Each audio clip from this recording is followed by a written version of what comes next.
yang benar-benar pernah terjadi di Indonesia. Kejadian ini tentang pemalsuan emas atau pemalsuan tambang emas yang dilakukan oleh sebuah perusahaan bernama Bre-X pada tahun 1993. Yo geng, tekan tombol subscribe geng. Hey yo, what's good? Welcome back to Kamar Jerry.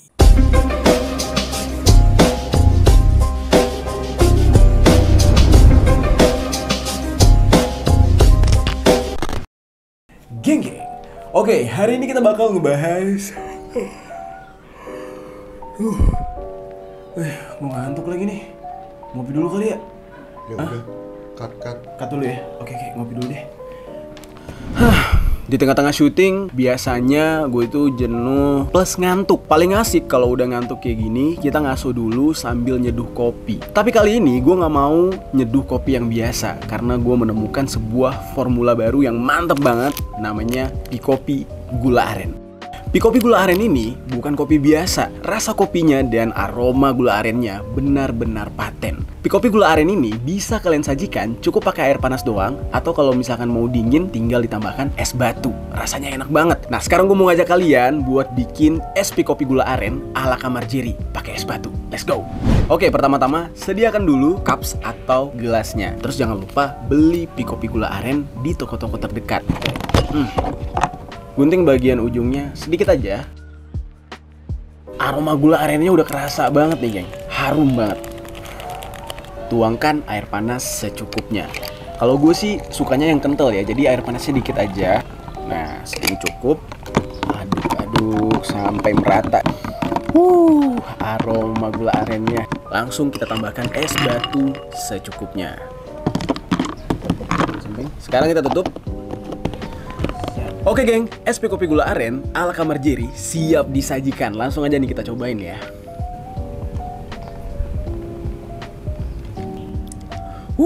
Gokil, rasanya bikin mood lo balik lagi. Kalau gini, gue jadi semangat buat ngonten lagi. Yang gue suka nih geng, dari Pikopi Gula Aren, sekarang mereka tuh lagi ada promo. Beli 2, gratis 1. Wah, udah enak, mana dikasih bonus lagi. Pikopi Gula Aren rasanya paten, bikin semua pengen. Karena ini kopinya lagi ngetren. Pikopi Gula Aren, kopi dan arennya lebih paten. Buat kalian semua, tunggu apa lagi? Langsung borong Pikopi Gula Aren di toko-toko terdekat dan kalian rasakan langsung kenikmatannya. Pikopi Gula Aren, kopi dan arennya lebih paten, lebih keren. Gue udah semangat nih, mood gue udah balik. Lanjut, kita ngonten. Oke, hari ini gue mau bahas film. Ini film seru banget dan kemarin tuh sempat heboh sebenarnya di Indonesia. Tapi aslinya ini film cuma tayang di Amerika doang. Awalnya nih, yang bikin menarik adalah isi atau alur cerita film ini menceritakan tentang pemerintahan Indonesia secara frontal dan nama-nama tokohnya itu benar-benar disebutin. Di dalam ceritanya sendiri, itu diceritakan tentang bagaimana kejamnya era pemerintahan di zaman itu. Udah ada yang bisa nebak belum nih? Kira-kira pemerintahan zaman siapa? Ya, pemerintahan zaman Orde Baru. Di negara kita sendiri ya, di Indonesia, memang beberapa cerita tentang Orde Baru ini selalu menjadi perdebatan hangat dan juga ada yang pro, ada yang kontra. Yang dimana memang kalau kita lihat banyak sekali tragedi-tragedi berdarah yang terjadi di era Orde Baru. Nah, seperti yang kita ketahui ya, pada masa Orde Baru Indonesia dipimpin oleh seorang presiden yang bernama Soeharto. Pembahasan kita tentang film kali ini itu mengulik tentang sebuah kejadian warga negara asing yang akhirnya dieksekusi di negara kita karena dia mencoba menipu keluarga presiden Indonesia di saat itu, yaitu Pak Harto, mengenai bisnis tambang emas. Film ini benar-benar menarik banget geng, dan kalau kita nih ya, orang Indonesia yang tahu bagaimana zaman Orde Baru kan, ada Petrus lah, terus juga konflik-konflik yang benar-benar mengerikan, sudah pasti kita sangat relate ketika menonton film ini. Gue jujur aja, ketika menonton film ini, gue merinding. Film ini berjudul Gold, dirilis pada tahun 2016 silam, yang pada awalnya hanya dirilis di Amerika doang sampai akhirnya barulah dirilis secara global. Bagaimana nih cerita selengkapnya? Langsung aja kita bahas di sisi lain.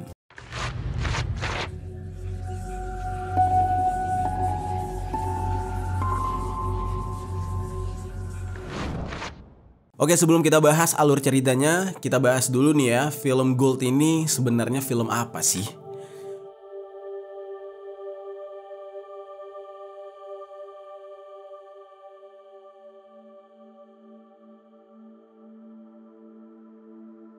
Gold the Movie. Ini adalah sebuah film yang bertemakan drama kriminal, dirilis pada tahun 2016 dan digarap oleh sutradara yang bernama Stephen Gaghan. Cerita pada film Gold ini diangkat dari kisah nyata yang benar-benar pernah terjadi di Indonesia. Kejadian ini tentang pemalsuan emas atau pemalsuan tambang emas yang dilakukan oleh sebuah perusahaan bernama BRIEX pada tahun 1993. Durasi film ini yaitu 120 menit alias 2 jam gitu ya, dan dibintangi oleh pemeran utama yang bernama Matthew McConaughey, lalu ada Edgar Ramirez, Bryce Dallas Howard, lalu ada Corey Stoll. Sekarang kita masuk ke dalam alur ceritanya.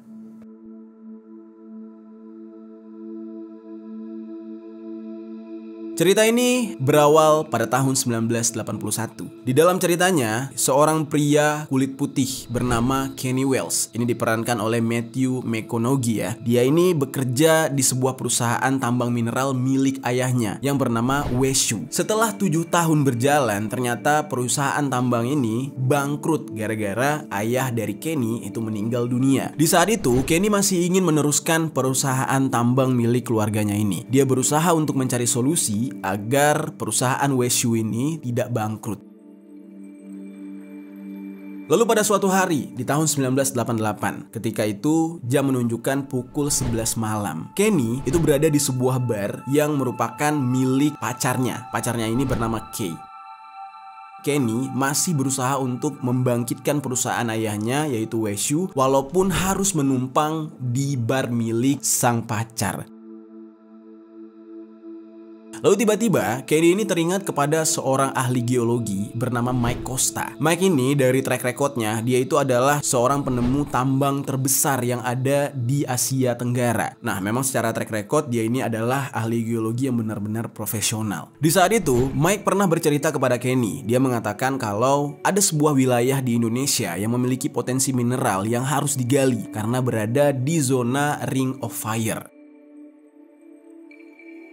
Saat pertama kali Mike memberitahukan Kenny tentang hal ini, sebenarnya Kenny udah tertarik. Namun di saat itu ya Kenny keterbatasan banyak hal, mulai dari dana sampai dengan tim yang bisa membantu dia. Nah, akhirnya di saat itu Kenny mau tidak mau mencoba untuk menghubungi Mike lagi. Yang mana di saat itu Mike ini sudah berada di Jakarta. Nah, dengan modal nekat, Kenny berencana untuk mendatangi Mike di Jakarta dengan biaya dari hasil dia mencuri uang milik pacarnya, yaitu milik Kay. Ya, ini semua demi berangkat ke Indonesia. Di saat itu, Kenny sudah berhasil menghubungi Mike dan dia pun bertemu dengan Mike di sebuah lobi hotel yang ada di Jakarta. Tanpa basa-basi, Kenny ini langsung menyampaikan tujuannya menemui Mike di Indonesia. Dia bilang dia tertarik dengan obrolan 6 tahun lalu tentang potensi mineral yang sangat tinggi yang ada di wilayah Ring of Fire. Wilayah yang dimaksud adalah wilayah Kalimantan. Mike di saat itu bahkan sudah lupa dengan obrolan tersebut. Tiba-tiba Kenny kembali meyakinkan Mike kalau apa yang dikatakan oleh Mike 6 tahun lalu ini benar-benar nyata dan ada. Dia meminta Mike untuk mau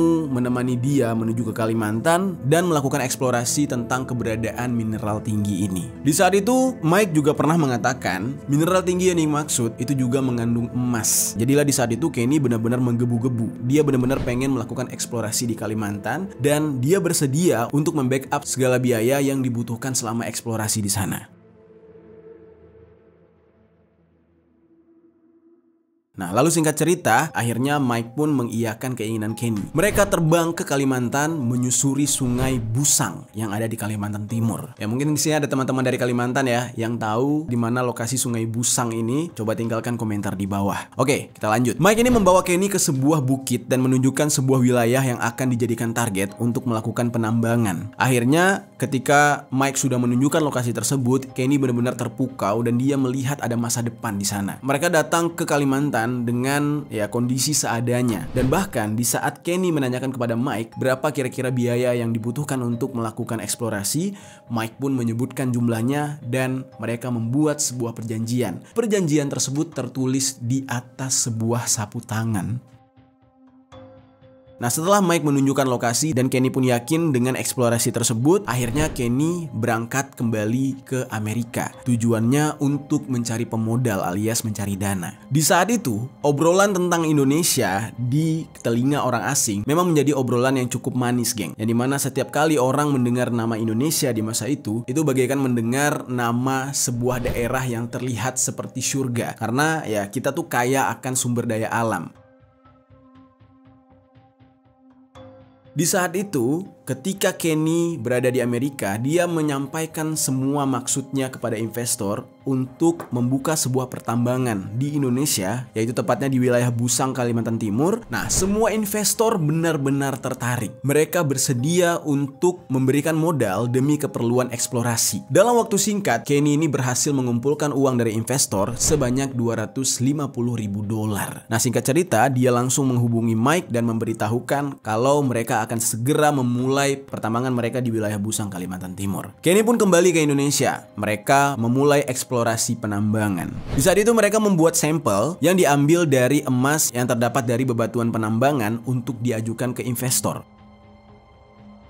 Nah, singkat cerita, hasil dari sampel bebatuan ini pun keluar. Lalu ternyata hasilnya tidak seperti yang diharapkan, alias kandungan emasnya ya nggak ada gitu. Nah, sementara itu mereka nggak mau menyerah. Mereka masih tetap melakukan eksplorasi dengan menggali lebih dalam lagi. Sementara itu, uang modal Kenny yang dia dapat dari para pemodal atau investor itu semakin lama semakin menipis untuk bisa membiayai para pekerja.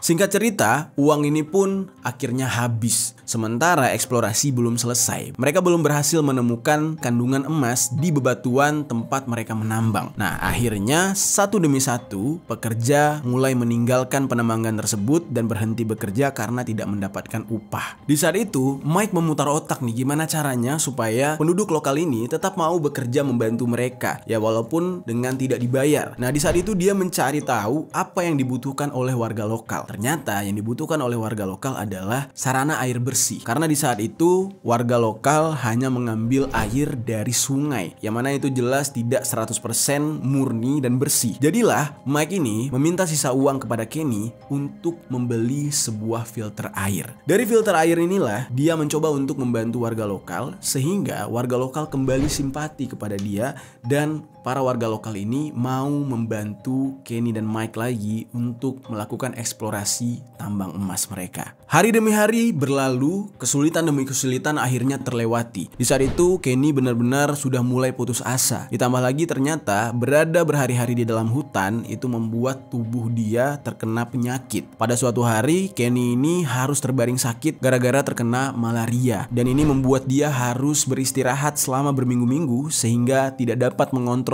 kondisi lapangan di sana, dan hanya Mike yang bisa bekerja sendiri mengontrol para pekerja. Setelah berminggu-minggu beristirahat, tiba-tiba Kenny sembuh dari sakitnya. Pada hari itu, di saat dia bangun, dia langsung melihat Mike yang sedang tersenyum di depan dia, yang mana ternyata Mike ini mengatakan kalau mereka telah berhasil menemukan emas dalam jumlah yang cukup besar. Nah, ketika itu dia mengatakan jumlah emas yang mereka temukan sebanyak 8 ons per ton galian tanah. Nah, mendengar hal tersebut, Kenny langsung terbangun dari tempat tidurnya dan berteriak memeluk Mike karena dia sangat senang akhirnya kerja keras mereka selama ini terbayarkan dengan keberhasilan mereka menemukan kandungan emas di pertambangan tersebut. Dan ya tujuan pertama dia ingin kembali membangkitkan perusahaan Weshu peninggalan ayahnya.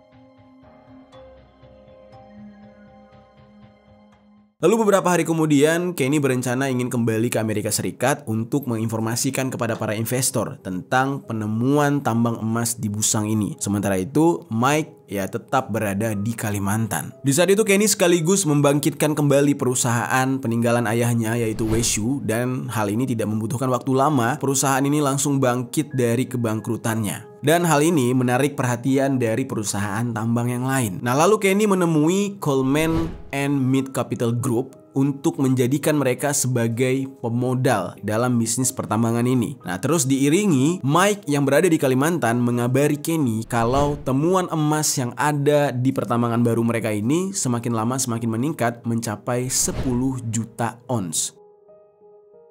Kabar ini benar-benar menarik perhatian sebuah perusahaan mining raksasa yang bernama Brown Thomas. Tiba-tiba di Kalimantan sana, tepat di pertambangan mereka, Mike mengabarkan kalau pertambangan tersebut mendapatkan serangan dari pihak tentara Indonesia, yaitu TNI. Dan di saat itu pihak TNI mengatakan pertambangan tersebut harus dibubarkan aktivitasnya. Ternyata usut punya usut, hal ini bisa terjadi gara-gara salah satu pentolan di Brown Thomas, yaitu Mark, menelpon seseorang yang memiliki tangan besi di negara kita. Yang di saat itu beliau merupakan orang nomor 1 di Indonesia, yaitu Presiden Soeharto. Pemerintah secara instan mencabut izin eksplorasi Washu yang ada di Kalimantan. Kenny benar-benar merasa terpukul di saat itu. Dia tidak kembali ke Kalimantan. Dia depresi, benar-benar merenungi semua kegagalan tersebut. Mike yang merasa sangat prihatin dengan Kenny sampai-sampai meninggalkan Indonesia, terbang ke Amerika untuk mencari keberadaan Kenny. Di saat itu, Mike mencoba untuk menyemangati Kenny lagi agar Kenny mau bangkit dan berusaha mencari solusi untuk kembali ke Busang alias Kalimantan. Di saat itu Mike tiba-tiba memiliki ide untuk berusaha mendekati keluarga Pak Harto melalui anaknya. Nah, mereka ingin mencoba membujuk dengan pendekatan terhadap salah satu putra Pak Harto. Di dalam film ini nama dari putra Pak Harto itu disamarkan ya. Jadi di sini diganti menjadi Denny Soeharto. Mereka mencoba untuk membujuk anaknya Pak Harto ini. Pada saat pertama kali mereka membujuk anaknya Pak Soeharto ini, mereka mencoba untuk memberikan beberapa hadiah kepada Denny Soeharto. Termasuk salah satunya adalah sebuah mobil Cadillac.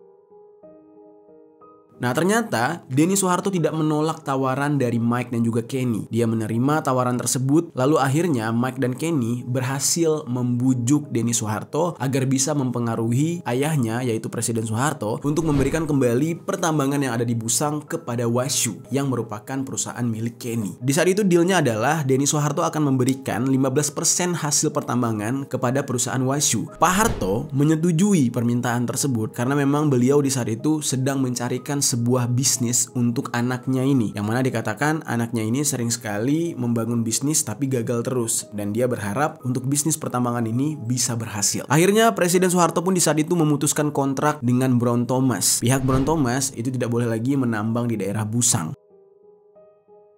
Nah, lalu di saat itu secara instan mereka kembali menggapai kejayaannya. Saham dari Washu kembali ke masa jaya. Mereka kembali melakukan aktivitas pertambangan seperti biasa. Hari demi hari berlalu sampai pada akhirnya lagi-lagi Kenny menghadapi masalah. Masalah yang diterpa oleh Kenny untuk kali ini jauh lebih berat, jauh lebih menyakitkan. Ternyata tambang di Busang yang selama ini mereka kerjakan merupakan tambang emas palsu. Karena kenapa? Semua hasil pertambangan yang sudah mereka gali itu kandungan emasnya tidak bisa diolah. Kok bisa gitu ya? Pertambangan sebesar itu yang tadinya juga sudah diteliti oleh timnya Brown Thomas gitu kan. Tahu-tahu di endingnya tambang ini adalah sebuah tambang palsu, alias kandungan emasnya itu nggak bisa diolah tadi. Nah, ternyata semua ini tidak terlepas dari andilnya Mike. Nah, ternyata Mike ini melakukan aksi penipuan dengan teknik yang disebut dengan teknik salting. Nah, teknik salting ini adalah sebuah teknik tipuan dengan menabur serbuk emas di bebatuan. Cara dia ini terinspirasi ketika dia melihat para penduduk yang berusaha mencari emas di saat dia membuat filter air kepada pekerja lokal.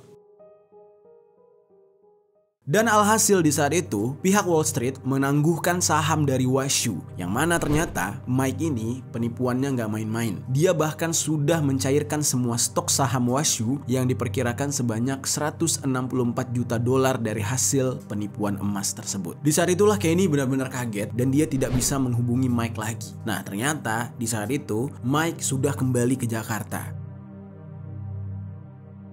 Pada awalnya pemerintah Amerika ingin mengadili Mike, namun ya mereka tidak bisa menemukan Mike, yang kabarnya Mike ini sudah dijemput oleh tentara dari Indonesia. Mendengar kabar ini, pemerintah Indonesia akhirnya mendatangi lokasi pertambangan di Busang. Nah, di saat itu pihak pemerintah langsung ngecek kandungan emas yang ada di pertambangan tersebut dan ternyata benar-benar palsu. Lalu tidak lama kemudian, pemerintah benar-benar merasa geram dengan Mike di saat itu. Akhirnya Mike ini dibawa menggunakan helikopter helikopter menyusuri hutan di dekat Sungai Busang. Jadi dia dibawa tuh melalui jalur udara, ditemani oleh beberapa anggota tentara, dan di saat itu Mike sudah menyadari kalau nyawanya sudah di ujung tanduk. Lalu adegan selanjutnya, di atas helikopter itu, Mike sudah terlihat sangat pucat, tatapannya kosong, dan tiba-tiba pihak tentara Indonesia yang ada di helikopter langsung membuka pintu helikopter dan dengan santainya meminta Mike untuk terjun bebas dari atas helikopter yang berada di atas hutan belantara. Dan mau tidak mau, Mike melakukan hal tersebut. Dia terjun bebas ke dalam hutan, yang akhirnya membuat dia tewas. Lalu beberapa hari kemudian, pihak pemerintah kembali mendatangi lokasi tersebut, mencari tahu apakah Mike benar-benar sudah tewas. Ternyata ditemukanlah sebuah jasad yang kondisinya wajahnya itu sudah dimakan oleh binatang buas dan tidak bisa dikenali. Dan pemerintah Indonesia akhirnya mengumumkan kalau jasad tersebut adalah Mike Costa. Dan jasad dari Mike Costa ini akhirnya dikremasi. Lalu di sisi lain, Kenny, partnernya Mike, melaporkan tentang penipuan yang dilakukan oleh Mike kepada FBI. Dia mengaku kalau dia adalah salah satu korban dari tipuan ini. Dia sendiri mengakui kalau uang hasil tipuan yang dilakukan oleh Mike ini tidak tahu arahnya kemana. Dan atas keterangan jujurnya Kenny pun terbebas dari tuduhan bahwa dia ikut menipu di dalam bisnis pertambangan emas bersama Mike ini. Jadi tersangkanya hanya Mike doang. Akhirnya di dalam film tersebut, Kenny ini memutuskan untuk pindah dan memulai hidup baru ke sebuah kota, tetapi sebelumnya dia sempat mampir terlebih dahulu ke rumah mantan pacarnya yaitu Kay. Nah, di saat menemui Kay memberikan sebuah surat kepada Kenny, yang mana surat ini dikirimkan ke alamat Kay, tapi tujuannya ya buat Kenny. Saat Kenny membuka surat tersebut, ternyata di dalamnya terdapat sebuah surat perjanjian antara Kenny dan Mike yang dulunya mereka tuliskan di sapu tangan. Dan di dalam surat tersebut terdapat sebuah cek berjumlah $82. Lalu Kenny pun menyadari kalau ternyata Mike masih hidup. Yang mana artinya Mike membagikan uang hasil tipuannya tersebut kepada Kenny. Nah, akhirnya film ini pun berakhir dengan ending seolah-olah dua partner ini, yang satunya merupakan seorang penipu dan juga yang satunya pemilik perusahaan yang jujur gitu ya, si Kenny, menang di dalam persaingan bisnis melawan pihak perusahaan Brown Thomas dan pemerintah Indonesia. Karena di endingnya seolah-olah mereka berhasil menipu dan meraup keuntungan yang sangat besar. Makanya dari awal gue katakan kalau film ini bisa jadi merupakan sebuah propaganda. Walaupun film ini diangkat dari kisah nyata, geng. Yang mana ini benar-benar terjadi di masa lalu, melibatkan pemerintah era zaman Orde Baru. Untuk cerita versi kisah nyatanya, itu melibatkan sebuah perusahaan yang bernama BRIX, yang dimana penipuan pertambangan oleh perusahaan BRIX ini melibatkan Presiden Soeharto di dalam skandal penipuan terbesar yang pernah terjadi di Indonesia. Lalu bagaimana kejadian versi dunia nyatanya? Sekarang kita bahas. Nah, kejadian ini bermula dari seseorang yang bernama David Walsh. Dia ini adalah seorang pemilik perusahaan tambang bernama BRIX, asal Kanada. Nah, kalau versi film kan asal Amerika ya. Washu itu asal Amerika. Nah, sementara BRIX ini aslinya asal Kanada. Perusahaan BRIX ini sendiri berdiri pada tahun 1988 dan awalnya hanyalah sebuah perusahaan tambang kecil yang ada di Kanada. Nah, kalau kita lihat dari tahun kejadiannya sama-sama bermula di tahun 1988 ya, geng. Yang mana kalau di versi film Gold, ketika itu Kenny bersama rekan-rekannya sedang bekerja sambil menumpang di sebuah bar milik pacarnya. Oke, kita lanjutkan cerita versi dunia nyata ini. David Walsh, pemilik perusahaan tambang yang bernama BRIX ini, bertemu dengan seorang ahli geologi asal Kanada bernama John Felderhoff bersama dengan Peter Howe di Sydney, Australia. John ini sendiri sudah sangat berpengalaman dalam bidang pertambangan mineral. Reputasinya mulai dikenal, mulai naik gitu ya, pada tahun 1968. Pada saat itu dia masih berusia 28 tahun dan dia berhasil menemukan potensi galian emas dan tambang perak yang ada di kawasan Oketedi di Papua Nugini. Nah, ini udah agak relate nih ya. Mirip seperti pertemuan Kenny dan juga Mike di dalam film Gold. Karena prestasi John ini cukup cemerlang ketika dia berada di Oketedi, banyak investor yang tertarik akan kemampuan eksplorasi dari si John ini. Lalu barulah pada tahun 1980-an, John diberi tugas oleh Kevin Perry yang merupakan seorang pengusaha tambang untuk melakukan eksplorasi tambang emas. Nah, di dalam tugasnya ini, John melakukan eksplorasinya menyusuri hutan yang ada di Kalimantan, Indonesia. Ketika dia mengeksplorasi, dia mencari tambang itu berada di mana, uang terus mengalir tuh dari Kevin Perry kepada dia. Namun sayangnya, sebelum John berhasil menemukan wilayah yang cocok untuk dijadikan tambang emas, Kevin Perry bangkrut pada tahun 1988 dan menjual perusahaannya termasuk Pelsat Resource pada seorang pemodal yang berasal dari Hong Kong. Nah, jadilah di saat itu ya eksplorasi John ini terhalang oleh dana karena si pemodalnya Kevin Perry udah bangkrut. Kita kembali ke cerita pertemuan antara David dan John terlebih dahulu nih, geng. Pada saat David pertama kali bertemu dengan John ini menceritakan kepada David kalau dia sempat melakukan eksplorasi di Kalimantan. Dia ceritakanlah semua, mulai dari dia diminta oleh seorang pengusaha kaya yaitu si Kevin Perry tadi, terus sampai dia benar-benar melakukan eksplorasi, namunnya baru setengah jalan si pemodalnya bangkrut, kata dia. Dia mengatakan kalau potensi membuka tambang emas di Kalimantan itu sangatlah besar. Daerah yang dia klaim memiliki potensi emas yang cukup banyak itu adalah daerah yang sama dengan di film Gold, yaitu daerah Busang, Kalimantan Timur.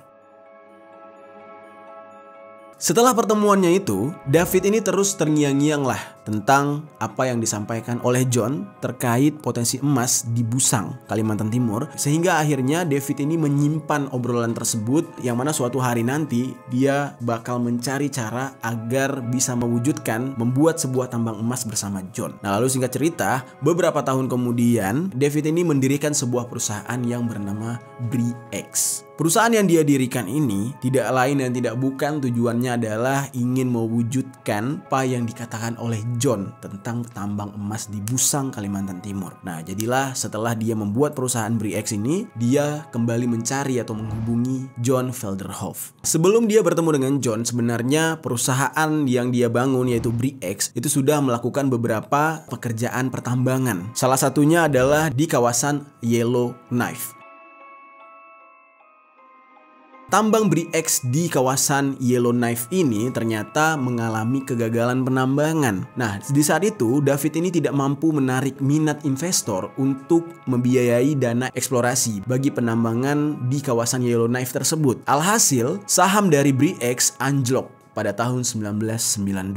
Dan di saat itulah David semakin kuat keinginannya untuk menemui John karena perusahaan yang bernama BRIX sudah diambang bangkrut. Kondisi keuangan pribadi dari David pun sangat memprihatinkan. Dia sudah tidak mampu lagi membayar para pekerja dan menyicil hutang-hutangnya. Di saat itu dia sudah memiliki seorang istri namanya Janet. Nah, istrinya ini bekerja sebagai sekretaris yang memiliki gaji sebesar $20.000 Kanada. Bahkan gaji istrinya aja itu tidak mampu menutupi hutang-hutang mereka walaupun hanya dalam jangka waktu 1 tahun saja. Dan akhirnya David ini menyatakan dirinya bangkrut dengan hutang yang terdapat di 15 kartu kredit sejumlah $29.500 Kanada. Lalu singkat cerita, akhirnya David ini mencoba untuk bangkit dengan sisa-sisa uang yang ada. Di saat itu dia hanya memiliki uang sebesar $10.000 Kanada. Karena keinginannya menemui John ini semakin kuat, di saat itu dia mencari tahu John sekarang berada di mana. Ternyata di saat itu John sudah berada di Jakarta, Indonesia. David membeli tiket penerbangan untuk bisa ke Jakarta pada bulan Maret tahun 1993. Sesampainya di Jakarta, David ini sangat berusaha mencari John,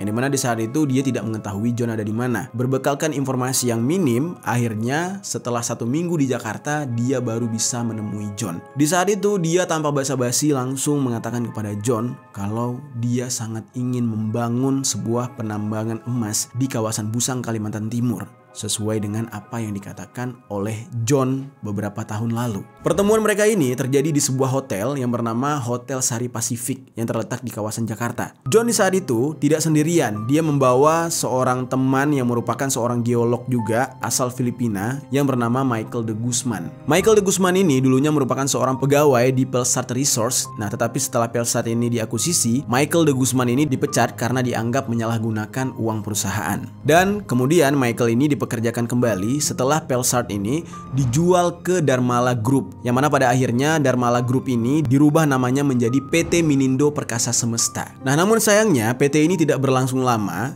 PT Minindo ini dihapus sahamnya dari bursa saham karena ketahuan memalsukan laporan keuangan mereka. Nah, hal ini mengakibatkan Michael de Guzman lagi-lagi harus menganggur. Michael ini sendiri sebenarnya orang yang cukup kompeten dan memiliki pengalaman dalam eksplorasi, terutama di Kalimantan. Akhirnya pertemuan ini menciptakan sebuah diskusi yang mana mereka sama-sama ingin merubah nasib mereka. Yang mana David sendiri ya sedang bangkrut, terus John juga sedang nganggur nih sama si Michael ini. Jadilah di saat itu mereka berdiskusi dan menyetujui untuk melakukan eksplorasi di Kalimantan Timur, tepatnya wilayah Busang. John di saat itu mengajak David untuk ikut langsung nih meninjau lokasi Busang agar mereka semua tahu kondisi di daerah sana. Akhirnya David dan John ini melakukan perjalanan selama 12 hari untuk sampai ke Busang. Dan di saat itu diberitahukan kalau daerah Busang ini sebenarnya sudah ada yang melakukan eksplorasi. Jadi pada tahun 1987 sampai dengan 1989 ada sebuah perusahaan yang bernama Montek Gold itu sudah melakukan eksplorasi terlebih dahulu di daerah ini. John menyarankan kepada David untuk mengakuisisi atau membeli perusahaan tersebut agar bisa menguasai Busang. Nah, tentunya ya David mengiyakan sarannya John ini dan menunjuk Michael de Guzman sebagai manajer dari proyek yang akan mereka jalani. Di lain sisi, Montek Gold ini pusat perusahaannya itu ada di Perth, Australia. Perusahaan ini sendiri membawahi beberapa anak usaha yang salah satunya adalah Australian Research Project Ltd atau WRP. Lalu sementara itu, perusahaan WRP ini punya kongsi usaha alias partneran gitu ya. Namanya itu adalah PT Australian Atan Minerals alias WEM dengan PT Sungai Atan Perdana dan PT Krunggasui. Nah, WRP ini memegang 80% saham dalam kongsi atau kerjasama itu. Sementara WEM memegang kontrak karya generasi 4 untuk proyek Busang 1. Akhirnya nih geng ya, dengan diakuisisinya Montek Gold oleh perusahaannya David yaitu BRIX, maka saham mayoritas WEM menjadi milik David. Nah, melalui sebuah surat tertanggal 3 Agustus tahun 1993, BRIX mengambil alih pengerjaan proyek Busang 1 dari WEM. Lalu David mengabarkan akan dijalankannya proyek Busang 1 ini ke pasar saham. Dan di dalam kurun waktu 1 tahun, BRIX sudah berhasil mengantongi $1 juta Kanada untuk modal atau mendanai proyek mereka ini. Jadi proyek tersebut benar-benar mendapatkan kepercayaan besar dari banyak investor. Akhirnya nih geng, setelah memperoleh dana dari perusahaan, Michael membentuk tim khusus dan mulai menarik sampel kandungan emas dari dalam tanah. Setelah sampel ini dikumpulkan, Michael mengatakan butuh waktu untuk menganalisa emasnya secara pribadi sebelum dikirimkan ke luar negeri. Nah, disinilah cerita ini mulai relate dan mirip sekali dengan cerita di film Gold, yang dimana Michael ini adalah peran dari tokoh yang bernama Mike di film Gold. Nah, tetapi bedanya di dalam kejadian nyata ini, si Michael itu memanfaatkan cincin kawinnya atau cincin pernikahannya yang dia giling atau dia hancurkan menjadi serpihan emas. Nah, di saat itulah serpihan emas dari cincinnya tersebut dia campurkan ke sampel batu yang ada di Busang. Dan itu merupakan trik penipuan yang dilakukan oleh Michael de Guzman. Perbedaannya antara film dengan kisah nyata, kalau di film pemerannya orang kulit putih alias orang bule, sementara di aslinya sebenarnya ini adalah orang Asia asal Filipina tadi. Dan hal ini berulang kali dilakukan oleh Michael. Nah, dalam mencampurkan emas dengan sampel batu tersebut, dia menggunakan rasio sekitar 3 ons emas untuk setiap ton batu yang dia gali. Dan barulah setelah itu sampel tersebut dites. Dan dari hasil tes atau penelitian, maka ditemukanlah adanya unsur emas di dalam sampel tersebut. Yang mana padahal sampelnya udah dicurangin alias dicampur. Dan hal inilah yang membuat perusahaan milik David yaitu BRIX itu berhasil mengundang perhatian para investor. Jadilah di saat itu mereka mendapatkan banyak investor, mendapatkan banyak dana. Setelah eksplorasi proyek Busang berjalan, BRIX secara berkala itu mengumumkan temuan demi temuan mereka dari ratusan lubang yang digali. Nah, setiap pengumuman potensi emas baru, saham BRIX ini melonjak naik. Nah, lalu saat mereka mengumumkan potensi emas sebesar 30 juta ons pada Mei 1995, saham perusahaan ini mencapai 2,5 dolar Kanada. Sahamnya terus naik, dalam hitungan hari sudah mencapai 14,90 dolar Kanada per lembarnya. Nah, lalu meningkat menjadi 20 dolar Kanada per lembar. Titik puncak saham BRIX ini adalah pada pertengahan tahun 1996. Harganya itu benar-benar fantastis, yaitu mencapai 200 dolar Kanada per lembar seiring potensi cebakan emas atau endapan emas busang yang disebut telah melebihi dari 40 juta ons. Hal ini tentu membuat David dan juga John menjadi kaya raya. Begitu juga dengan Michael de Guzman. Nah, lalu para investor yang mulai skeptis dengan bisnis tambang emas ini lantas mengirimkan auditor independen. Jadi mereka mencari auditor sendiri lalu mengirimkan ke tambang emas milik John dan juga David ini untuk pengecekan komoditas logam mulia yang disebutkan. Jadi mereka penasaran nih, bener gak sih logam mulia itu jelas ada gitu. Coba deh kita cek sendiri. Lalu kala itu, para auditor ini kaget banget. Sesampainya mereka di sana, mereka menemukan fakta yang sangat-sangat berbeda dengan apa yang diinformasikan oleh pihak perusahaan BRIX. Para auditor ini menemukan kalau emas itu bukan hasil tambang, melainkan ini merupakan logam mulia yang didulang dari sungai. Dan di saat itu investor jadi ragu terhadap BRIX. Nah, Michael yang di saat itu tidak ingin kehilangan investor, dia memutar otak bagaimana caranya bisa beralibi kepada para investor agar mereka tetap mau menginvest. Nah, di saat itu Michael membeberkan teori vulkanik yang mana hal ini cukup masuk akal buat para investor dan membuat investor ini kembali percaya dan tetap menanam modal mereka di sana. Nah, harga saham dari BRIX ini kembali melonjak dan meningkat pesat. Di saat itu, Michael, John, dan juga David menjual porsi saham mereka di BRIX senilai 100 juta USD. Dan semakin hari, keuntungan besar yang mereka dapatkan ini membuat pihak Indonesia merasa curiga. Yang dimana di saat itu, Presiden Soeharto, itu merasa curiga dengan keuntungan besar yang didapat oleh para bule ini. Ini ada apa gitu? Kenapa mereka mengeruk begitu banyak hasil bumi Indonesia dan mereka yang mendapatkan untung? Jadilah di saat itu Presiden Soeharto turun tangan ke dalam urusan tambang yang ada di Busang ini. Di saat itu Presiden Soeharto memberikan BRIX kontrak karya baru untuk memulai proyek Busang 2 dan 3. Nah, tetapi di saat itu Pak Harto ingin terlibat di dalam proyek ini dan menyatakan bahwa BRIX ini terlalu kecil untuk mengeksploitasi Busang sendirian. Karena menurut Pak Harto, ada baiknya BRIX ini diwajibkan bekerja sama dengan perusahaan tambang lain, yaitu Barrick Gold yang dimiliki oleh seorang pengusaha yang bernama Peter Mang.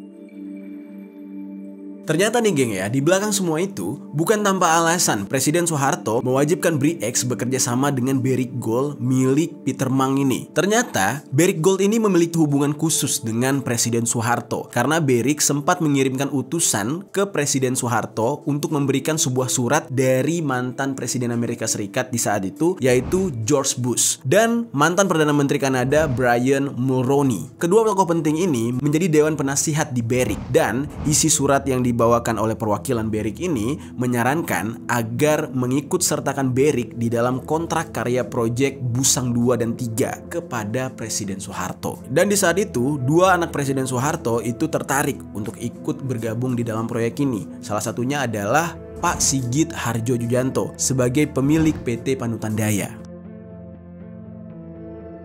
Akhirnya di saat itu, BRIX pun juga mengikut sertakan PT Panutan Daya menjalani kerjasama dengan mereka. Dan mereka memberikan PT Panutan Daya 1 juta dolar Amerika Serikat setiap bulannya. Nah, setelah Pak Sigit, lalu ada lagi Muhammad Hasan alias Bob Hasan yang juga ikut tertarik untuk bergabung. Di saat itu, Bob Hasan ini berbicara langsung empat mata dengan Presiden Soeharto untuk melibatkan Freeport di dalam proyek Busang 2 dan Busang 3. Selain itu, dia juga mengakuisisi sedikit saham PT Askatindo Karya Mineral dan PT Amsyalina yang nantinya masing-masing akan memegang kontrak karya proyek Busang 2 dan 3. Nah, sementara itu Pak Sigit sendiri pun punya saham juga di PT Amsyalina ini.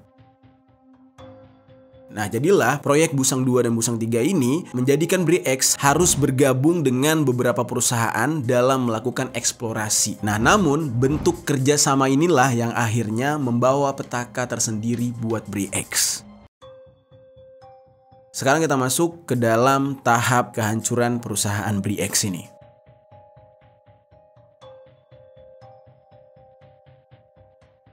Nah, tepat pada tanggal 29 Maret tahun 1997, saat melakukan beberapa kali pengeboran, para penambang Freeport itu tidak menemukan satupun serpihan emas di Busang. Dan ini terlihat sangat aneh. Karena penambang Freeport, mereka udah cukup berpengalaman gitu ya, ketika mereka melakukan pertambangan di Papua. Nah, akhirnya kecurigaan pun mencuat. Pihak Freeport yang sudah berpengalaman ini meminta keterangan kepada si manajer BRIEX, yaitu Michael de Guzman. Karena Michael inilah yang menggadang-gadang kalau kandungan emas di Busang ini sangatlah besar, bahkan sampai 40 juta ons katanya. Nah, di saat itu Michael de Guzman ini langsung dijemput, diangkut menggunakan helikopter Alouette 3 dari Bandara Temindung Samarinda menuju ke Busang. Helikopter ini sendiri disewa dari PT Indonesia Air Transport, anak perusahaan PT Bimantara Fitra milik Bambang Trihatmojo, masih salah satu anak Presiden Soeharto. Nah, di saat itu, di helikopter tersebut hanya ada 2 orang bersama dengan Michael de Guzman. Yang pertama ada Letkol Edi Tursono dan juga mekanik yang bernama Andrean. 17 menit setelah mereka meninggalkan Samarinda, tepat pada pukul 10.13 pagi, mereka merasakan adanya hempasan angin dari bagian belakang helikopter. Di saat itu, mereka belum menyadari ada hal aneh di dalam helikopter tersebut. Sejenak mereka melirik ke belakang, ternyata Michael de Guzman sudah tidak ada di dalam helikopter tersebut. Saat itu, helikopter ini terbang pada ketinggian 800 kaki dengan kecepatan 90 knot. Nah, di saat itu seperti yang kita tahu ya, kondisi helikopternya yang nggak tertutup lah gitu. Helikopternya terbuka gitu aja. Dan di dalam cerita ini, disimpulkanlah bahwa Michael de Guzman berhasil kabur atau melarikan diri dengan cara melompat dari helikopter ke dalam hutan. Ini agak relate lagi nih dengan versi filmnya. Kalau di filmnya dikatakan si penipu alias tokoh yang bernama Mike itu disuruh lompat oleh seorang tentara. Nah, kan ini versi informasi dari pihak Amerika nih, geng. Yang dimana dikatakan kalau si tokoh Mike ini diminta untuk melakukan aksi pengakhiran hidup alias ya mewafatkan diri. Nah, tapi gue di sini juga nggak tahu nih. Ini sumbernya kan dari orang yang menuliskan sejarahnya. Kalau di sini dikatakan ya si Michael de Guzman itu sengaja melompat untuk melarikan diri. Ya, di sini gue serahkan kepada kalian semua, sebenarnya informasinya yang benar yang mana nih menurut kalian? Apakah informasi yang sesuai dengan sejarah atau informasi yang berdasarkan filmnya? Coba tinggalkan komentar di bawah, geng. Oke, kita lanjutkan lagi ceritanya. Tepat di hari hilangnya Guzman, Wakil Presiden Eksplorasi PT Freeport Indonesia yaitu David Potter bersama dengan Wakil Presiden seniornya Steve Van Noort beserta dengan 6 anggota tim yang lain telah menunggu Michael de Guzman ini mendarat di Busang. Namun sayangnya, Michael de Guzman tidak pernah tiba di Busang dan menurut keterangan pihak yang membawa dia bersama helikopter, dia ini dianggap kabur dengan cara melompat ke dalam hutan katanya.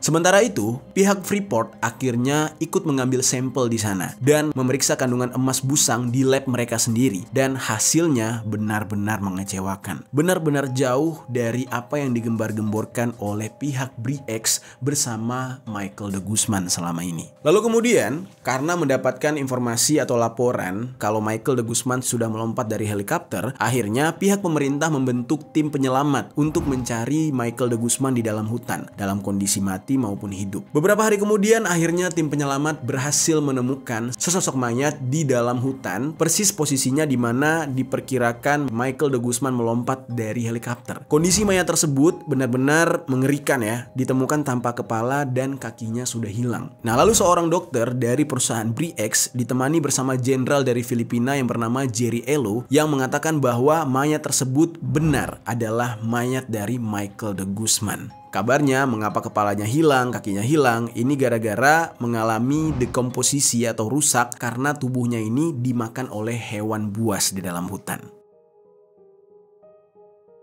Di saat itu anehnya adalah keluarga Michael de Guzman dari Filipina itu tidak diizinkan untuk melihat jasad dari keluarganya. Dan mulai saat itulah timbul banyak sekali spekulasi-spekulasi serta isu-isu Atau dengan kata lain ya teori konspirasi. Ada yang mengatakan kalau kematian dari Michael de Guzman ini atas perintah dari Presiden Indonesia di saat itu, yaitu Pak Harto. Karena dianggap Pak Harto marah karena sudah ditipu oleh warga asing yang mencoba mengeruk hasil kekayaan bumi Indonesia. Dan di saat itu yang bertanggung jawab atas penipuan ini bukan seluruh pihak BRIEX, tapi justru ya Michael de Guzman sendiri. Karena dialah orang yang melakukan penelitian dan membuat para investor percaya. Nah, namun nih geng ya, tuduhan tentang perintah Pak Harto untuk menghabisi Michael de Guzman ini ya belum bisa dibuktikan. Ini masih sebatas isu dan teori konspirasi. Tidak ada yang bisa memberikan bukti yang konkret dan jelas kalau ini memang perintah dari Pak Harto. Nah, di sini gue hanya menyampaikan informasi kalau isu itu ada. Akhirnya nih ya, pada bulan Mei 1997, BRIEX mendapatkan banyak gugatan dari investor yang marah karena kehilangan dana mereka sebanyak miliaran dolar.